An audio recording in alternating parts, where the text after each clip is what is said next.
তারপর ঠিক আছে, এটা করার জন্য আমরা ফার্স্টে ধরেন তার দেখলে হাড্ডি ভেঙে গেছে কিনা, এটা সাধারণত ভেঙে যায়, এটা আমরা হাতটা আবার হাড়ের ভিতরে ঢুকে যাচ্ছে, দেখলাম না এখন কিছু মানে অবশ্যই আমরা তার মাথার পেছনে ঢুকতে চেক করতে পারি, এইভাবে আজকে ঠিক আছে, হাত চেক করতে পারি, তাদের মধ্যে ব্লাড নেই, তারপর হচ্ছে আমরা তার পেছনের অংশটা চেক করবো।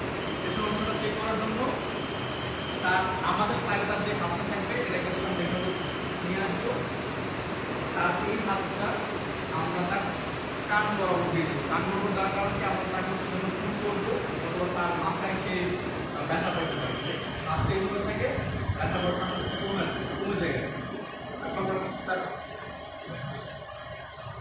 কাজ করে তার বিয়ের আগে থেকে আবার নিয়ে আসবো, নিয়ে আসার পরে আমরা তার পেছন অংশটা চেক করলাম, দেখলাম যে তার হাত ভেঙে গেছে কিনা, দেখলাম হাত ভাঙে নাই, ওটা ভেঙে গেছে কিনা ওটা হয় না, আবার তাকে আমরা রেখে দিলাম তাকে মতো।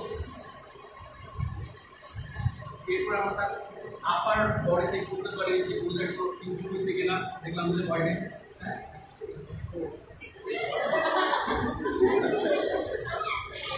তাহলে হাত চেক করে দিলাম, তার পা চেক করলাম সব জায়গায় হয়েছে কিনা, দেখলাম যে না পারফেক্ট আছে।